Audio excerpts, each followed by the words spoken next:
When Onnit added the retro challenge in the update, within 24 hours, players had already started finding glitches to break the game. And I ended up finding a few glitches myself, which I never told you guys about. So in this video, I'll be revealing every single secret I kept from you guys, and I'll be exposing every single glitch in existence that was found in the retro challenge. So without any further ado, here we go. Now the first glitch that players immediately discovered was the dropping tools glitch. This is just a feature in Roblox where you can press backspace and drop an item, but players quickly realized that you could drop items for other players. Now this glitch was sadly patched, but what it allowed for you to do was buy the swords and drop them for other players. So one person would buy the firebrand sword and then drop it for everyone else. Then one person would buy the Illumina and drop the Illumina for everyone else so they didn't have to buy it. This glitch ended up saving everyone thousands of bricks, and it wasn't long before someone figured out exactly how to abuse this glitch to its limits. But before that happened, I discovered the next game-breaking glitch. Now this wasn't crazy overpowered, but it was still enough to make a difference. Now this glitch I actually ended up showing on stream, and it involves the dropping the tool glitch, except using it in a better way. Basically what I found you could do is drop your tool and at the right second switch to your collector, and what this allowed you to do is have both your tool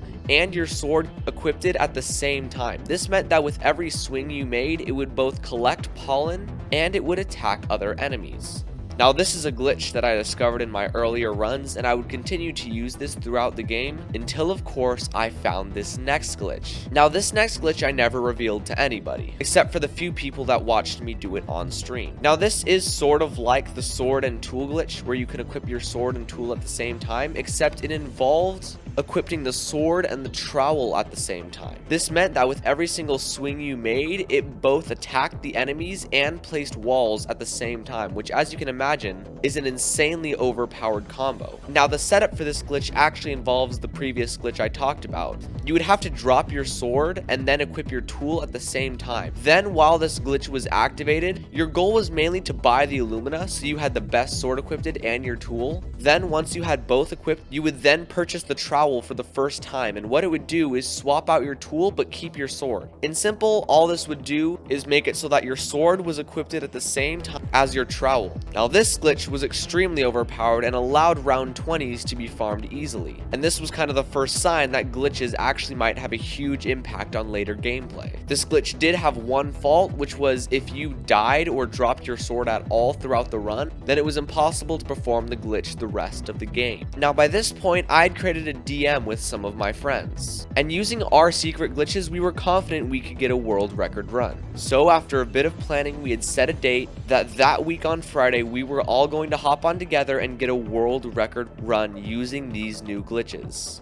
And that's when Banana posted his video. Banana ended up finding a glitch which lagged out the game. The premise is pretty simple. All you have to do is abuse the sword dropping glitch, and what you would do is drop a heck ton of swords all throughout the map. Now the swords did damage to the mobs even while they were on the ground, but that's not the big part. The big part is the amount of lag it would cause. Now this glitch was the first glitch in the community that allowed people to reach round 30, and everyone immediately started hopping on and performing the glitch. It was the biggest retro challenge glitch known to date, and it was absolutely destroying the game. At least that's what everyone thought, because me and my friends still had one more trick up our sleeves. Because there was one final glitch we had discovered and hadn't really told anyone about, and this was the trowel rocket launcher glitch. Now this glitch was so effective and so overpowered that I don't even have footage to show you guys, but I can explain how it works. Now Banana's glitch just involved dropping a bunch of swords, and while this was good, there were two main problems. The first problem is that when you dropped a sword, you had to move around, because if you dropped the sword while standing still, your character would just re-pick it up. This made it a little messy because characters were constantly jumping around and dropping as many swords as they possibly could. Not to mention that while the lag did help, it didn't actually allow you to beat anything. Sure, the swords caused intense amounts of lag and let you reach round 30, but no one was actually able to beat round 30 using this glitch. It slowed down mobs, but it didn't slow them down enough. So while Banana's glitch allowed players to reach round 30, it didn't allow them to beat it. And that's where our glitch came into play, because things get different when you drop the trowel and the rocket launcher. Now, like I said earlier, if you drop the sword while standing still, your character just re-picks it up.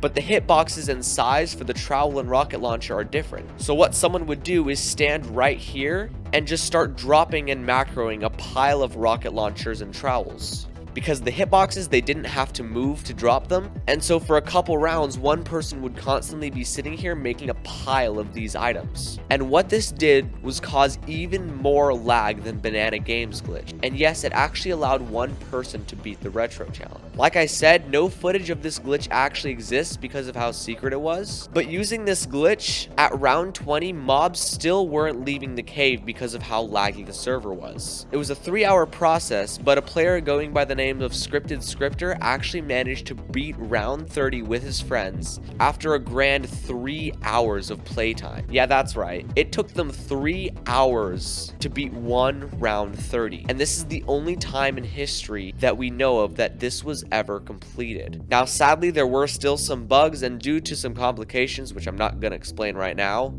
I explained it in my previous video. Despite beating round 30, him and his friends weren't actually given a score, and therefore, while they beat round 30 and did get the world record, they're not on the leaderboards today, which is really sad to see. And in case here's actually footage of what happens after you beat round 30. As you can see, they literally defeated every single mob from rounds 1 to 30, and yet once you reach the end, nothing actually happens. Onnit didn't actually intend for us to get this far into the retro challenge, and he didn't really implement any rewards after you beat round 30. At least that's what we think. So what we then discovered is we would have to get to round 29 and then die on round 29. That way we would actually get a score and reward. Now sadly, before we were able to do this run, the glitch was patched entirely. Onnit patched the sword dropping glitch, which effectively made every single glitch I've talked about in this video completely impossible to perform, which means that Scripted Scripter's round 30 completion will forever stand as the only completed round 30 run in all of the retro challenge.